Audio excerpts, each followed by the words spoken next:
नमस्कार। आज हम एक ऐसे सवाल पर बात कर रहे हैं जो सदियों से हमें लुभाता रहा है। क्या हम इस ब्रह्मांड में अकेले हैं? और अगर नहीं, तो किसी बाहरी दुनिया की सभ्यता से हमारा पहला संपर्क वो कैसा होगा? हमारे पास इस पर कुछ दिलचस्प स्रोत हैं, फिक्शन से लेकर साइंस तक। बिल्कुल। और ये विषय जितना रोमांचक है उतना ही पेचीदा भी है। साइंस फिक्शन ने तो देखिए कल्पना की खूब उड़ान भरी है। कभी शांतिपूर्ण मुलाकातें दिखाई तो कभी एकदम शत्रुतापूर्ण हमले। और ये कहानियां अक्सर उस समय के हमारे अपने डर और उम्मीदें दिखाती हैं। हाँ, वो तो है। और असल दुनिया में सेटी जैसे प्रोजेक्ट्स दशकों से कोशिश कर रहे हैं, सुराग ढूंढ रहे हैं। एस्ट्रोबायोलॉजी भी जीवन की संभावनाओं को टटोल रही है। लेकिन सच तो यही है, 20 मई 2025 तक एलियंस का कोई पक्का सबूत तो नहीं मिला है। नहीं मिला है, ये सही है। पर हाँ, हाल में ये जो यूएपीज है, यानी आसमान में दिखने वाली वो अनजान चीजें, उन पर सरकारी दिलचस्पी बढ़ी है। उसने इस मुद्दे को फिर से हवा दे दी है। बिल्कुल। तो इस पर थोड़ी और बात करनी चाहिए। हाँ, तो चलिए जरा इसमें और गहरे उतरते हैं। देखते हैं कि कल्पना और हकीकत में पहले संपर्क को लेकर क्या कुछ कहा सुना गया है। पहले फिक्शन की दुनिया में चलते हैं। एलियन से मिलने की कहानियां तो बहुत पुरानी है। दूसरी सदी के लूशियन थे, फिर वोल्टेयर। जी, मगर इसको असल में पॉपुलर बनाया एच.जी. वेल्स ने, उनकी 1897 की the war of the worlds. हाँ, मंगल ग्रह से हमलावर। उसने तो सबके होश उड़ा दिए थे। और देखिए ये कितना दिलचस्प है कि ये कहानियां वक्त के साथ कैसे बदली। जैसे 1956 की Invasion of the Body Snatchers. ओह हाँ, वो तो शीत युद्ध का डर दिखाती थी, है ना? बाहरी घुसपैठ का डर। बिल्कुल। लेकिन फिर close encounters of the third kind I 1977 में।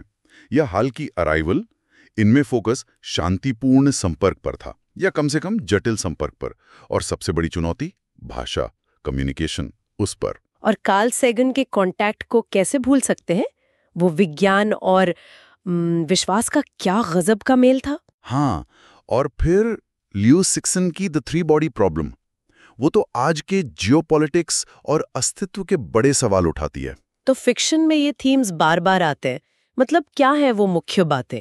देखिए, सबसे बड़ा सवाल तो कम्युनिकेशन का है। हम एलियंस से बात कैसे करेंगे? स्टैनिस्लाव लेम की कहानियों में यही दिखाया है कि शायद हमारी सोच, भाषा इतनी अलग हो कि समझना ही नामुमकिन हो। अच्छा। फिर नैतिक सवाल, जैसे स्टार ट्रेक का प्राइम डायरेक्टिव, कि जो सभ्यताएं हमसे कम विकसित हैं उनके मामले में दखल नहीं देना। हाँ, वो याद है। और समाज पर क्या असर पड़ेगा? क्या कोई तकनीकी क्रांति आ जाएगी, या सांस्कृतिक टकराव होगा, या हमारी पूरी सोच ही बदल जाएगी? ये सब सवाल फिक्शन उठाता है। ये तो हुई कल्पना की बातें। अब अगर हम असल दुनिया में देखें तो क्या चल रहा है? कोई मिला तो नहीं है जैसा हमने कहा। नहीं, कोई मिला नहीं है, पर खोज जारी है। सेटी यानी बाहरी बुद्धिमत्ता की खोज 1960s से चल रही है। रेडियो सिग्नल सुन रहे हैं, पर अब तक खामोशी है। और यहीं से वो मशहूर सवाल आता है, फर्मी पैराडॉक्स। हाँ, कि अगर ब्रह्मांड इतना बड़ा है, जीवन की संभावना है, तो सब हैं कहाँ? कोई नजर क्यों नहीं आता? इसकी क्या वजह हो सकती है? कई थ्योरीज हैं। एक है जू हाइपोथेसिस, मतलब शायद वो हमें देख रहे हैं पर जानबूझकर संपर्क नहीं कर रहे। जैसे हम चिड़ियाघर में जानवरों को देखते हैं पर उनसे बराबरी का संवाद नहीं करते। ओ, ये तो बड़ा अजीब विचार है। तो दूसरी तरफ हजारों नए ग्रहों की खोज हुई है, एक्सोप्लैनेट्स, जिनमें ट्रैपिस्ट 1 जैसे सिस्टम हैं जहां रहने लायक ग्रह हो सकते हैं। हाँ, ये तो सुना है। और भविष्य में हैबिटेबल वर्ल्ड्स ऑब्जर्वेटरी HWO जैसे मिशन जीवन के संकेतों, बायोसिग्नेचर को खोजने पर ध्यान देंगे। तो उम्मीद तो है। और ये यूएफओज या यूएपीज का क्या मामला है? 1947 के रॉसवेल से लेकर अमेरिकी सरकार की 2021 की रिपोर्ट तक, जिसमें 144 अनजान हवाई घटनाओं का जिक्र है, और उनमें से कई की व्याख्या नहीं हो पाई है। तो अब इनकी जांच हो रही है। AARO जैसी एजेंसियां। जी, जांच चल रही है। लेकिन देखिए, इन घटनाओं और कुछ दावों के बावजूद, जैसे एक दावा है कि ओमुवामुआ नाम की वो अंतरिक्षीय चीज शायद एलियन टेक्नोलॉजी हो सकती है। हाँ, वो एवी लोएब का आइडिया। सही कहा। पर इन सबके बावजूद वैज्ञानिकों में आम सहमति नहीं है कि ये वाकई एलियन है। अच्छा। और यहीं पर एक्सोसोशियोलॉजी का काम शुरू होता है। ये समझने की कोशिश कि अगर कभी संपर्क हुआ तो हमारे समाज, हमारी संस्कृति, हमारे कानूनों पर क्या असर पड़ेगा? क्या एलियंस के भी अधिकार होंगे? ये तो बहुत बड़े सवाल हैं। बिल्कुल। और एक बड़ी बहस मैटी पर भी है, मतलब मैसेजिंग एक्स्ट्रा टेरेस्ट्रियल इंटेलिजेंस। क्या हमें खुद होकर अपनी मौजूदगी का संदेश बाहर भेजना चाहिए? इसमें क्या खतरा है? कुछ लोग मानते हैं कि ये बहुत खतरनाक हो सकता है, जैसे जॉन गर्ड्स, कि हम अनजाने में किसी खतरनाक सभ्यता का ध्यान अपनी ओर खींच सकते हैं। तो ये बड़ा दिलचस्प है कि कैसे फिक्शन और हकीकत एक दूसरे पे असर डालते हैं। जैसे आपने सेगन का बताया, उन्होंने सेटी पे काम किया और फिर कॉन्टैक्ट लिखा। हाँ, और शायद फिक्शन हमें मनोवैज्ञानिक रूप से तैयार भी करता है, उन संभावनाओं को दिखाकर जिनके बारे में वैज्ञानिक भी सोचते हैं। लेकिन कभी-कभी ये घालमेल भी हो जाता है ना?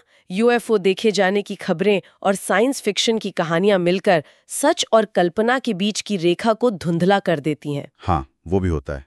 तो इन सब बातों का निचोड़ क्या निकालें? ऐसा लगता है कि एलियन संपर्क का ये विचार, चाहे वो कहानियों में हो या असली खोज में, हमें लगातार ये सोचने पर मजबूर करता है कि इस विशाल ब्रह्मांड में हम इंसान आखिर हैं क्या? हमारी जगह क्या है? बिल्कुल, फिक्शन हमें संभावनाएं दिखाता है, विज्ञान सबूत ढूंढता है। और ये जो हालिया घटनाक्रम है, जैसे यूएपी जांच या एक्सोसोशियोलॉजी के अध्ययन, ये बताते हैं कि हमें तैयारी रखनी होगी, शायद वैश्विक स्तर पर मिलकर। सही कहा। जैसा कि कुछ अध्ययनों में भी कहा गया है, अलग-अलग संपर्क परिदृश्यों के लिए योजना बनाना जरूरी है। कल्पना और हकीकत के इस मोड़ पर पहले संपर्क की ये तो संभावना है, ये हमें हमेशा हैरान करती रहेगी और खोज के लिए प्रेरित भी। जाते जाते एक सवाल हमारे सुनने वालों के लिए छोड़ जाते हैं। फर्मी पैराडॉक्स और ज़ू हाइपोथेसिस को ध्यान में रखते हुए, क्या ये जो ब्रह्मांडीय खामोशी है, ये इसलिए है कि कोई उन्नत सभ्यता जानबूझकर हमसे बच रही है, या फिर ये जो एमईटी की बहस है, क्या वो हमें ये सोचने पर मजबूर करती है कि क्या हमें वाकई अपनी मौजूदगी का ढिंडोरा पीटना चाहिए? सोचिएगा जरूर।